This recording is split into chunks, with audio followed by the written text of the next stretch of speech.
Sudah 6 tersangka di kasus beras oplosan, para pelaku terancam pidana berat. Satuan Tugas, Satgas, Pangan Polri setidaknya sudah menetapkan 6 tersangka dalam kasus dugaan produksi dan peredaran beras premium yang tidak sesuai dengan standar mutu atau beras oplosan.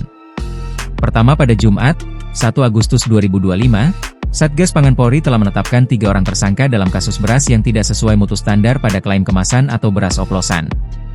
Salah satunya adalah karyawan Gunarso, yang merupakan Direktur Utama PT Food Station. Sedangkan 2 tersangka lainnya adalah RL selaku Direktur Operasional PT FS dan RP selaku Kepala Seksi Quality Control PT FS.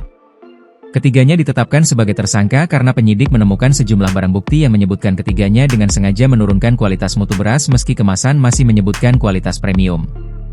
Meningkatkan status 3 orang karyawan PT Food Station Cipinang Jaya, PT FS, sebagai tersangka, ujar Direktur Tindak Pidana Ekonomi Khusus, Dirtipideksus, sekaligus Kepala Satgas Pangan Polri, Brigjen Pol Helvi Assegaf, saat konferensi pers di Gedung Bareskrim Polri, Jumat, 1 Agustus 2025. Mereka disangkakan pasal berlapis, yaitu pasal 62 Yungto pasal 8 ayat 1 huruf A dan F Undang-Undang Nomor 8 Tahun 1999 tentang perlindungan konsumen yang berbunyi, tidak sesuai dengan janji yang dinyatakan dengan label, etiket, keterangan, iklan, atau promosi penjualan barang atau jasa tersebut dan, atau pasal 3, pasal 4, Pasal 5 Undang-Undang Nomor 8 Tahun 2010 tentang Pencegahan dan Pemberantasan Tindak Pidana Pencucian Uang.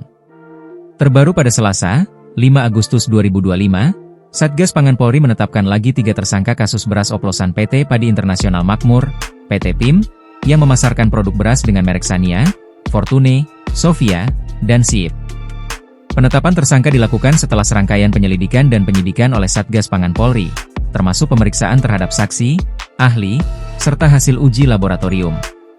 Dari hasil penyidikan ditemukan bukti yang cukup untuk menetapkan 3 orang tersangka yang bertanggung jawab terhadap produksi dan peredaran beras premium yang tidak sesuai dengan standar mutu pada kemasan, ujar Helvi dalam konferensi pers di Bareskrim Mabes Polri, Selasa, 5 Agustus 2025.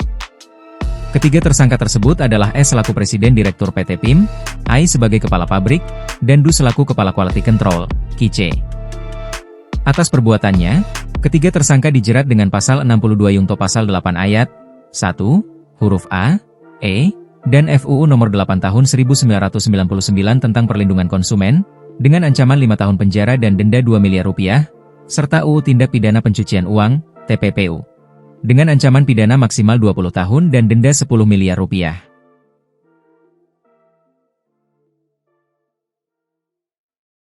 Download Tribun X sekarang, menghadirkan lokal menjadi Indonesia.